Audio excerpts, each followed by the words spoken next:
terms of following one of our safety practices. And so I got a report today and was asked to deliver to you, and it was something about, and again, if we need to do this later, I'm happy to come back. No, continue. And so it just simply suggested that there may not have been full honoring of the timeout process.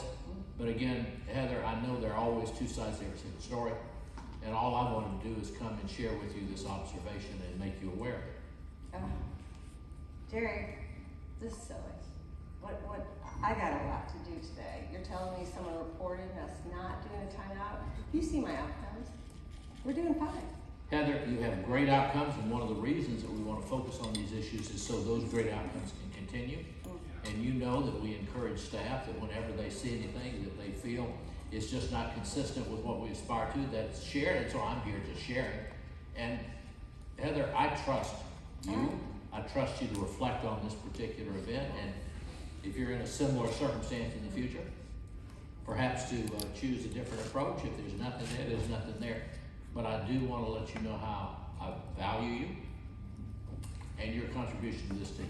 Well, I mean, this is silly, but thanks. I appreciate what you do too. Heather, thank you, and you take care of yourself, and I'll see you down the pathway. Now, what did you see and observe? You did lots of the talking.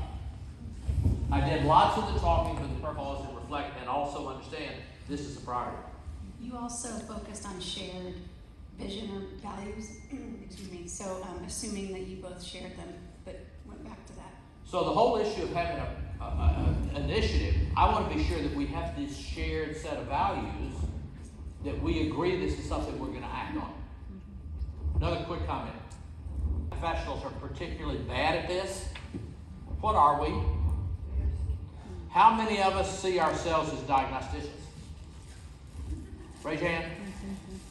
How many of you are fixers? Raise your hand. And anybody not raising their hand is lying. And how many of you see yourself in a leadership position? And what is this conversation not about? Fixing. What am I doing? I'm giving Heather an opportunity to do what? Think about it. Done. Can you be satisfied with such a little intervention? No, you can't. And that's why you, see, I use that word, you shouldn't use the word you, why you may not be good at this. Because what are you responsible for our peer messengers? Just give the message, that's it. Done. You have done your duty. Thank you very much. And we hope, as we know the data, 82% of you will respond. A peer feel comfortable doing that, or do it as I So my chancellor, when we did this research study to begin with, my chancellor said there's no way in fill in the blank that individuals who are tough in their ways are going to change to this whiffy feedback. And I said, Dr. Robinson, with all due respect, that's the research question. Why will your professionals not go deliver these messages? Why won't they do it? Fear. What else? Guilt. Retaliation. What else? Nobody's got my back. Number 3. And so the whole notion about that goes back to the infrastructure. What do you got to have in the infrastructure?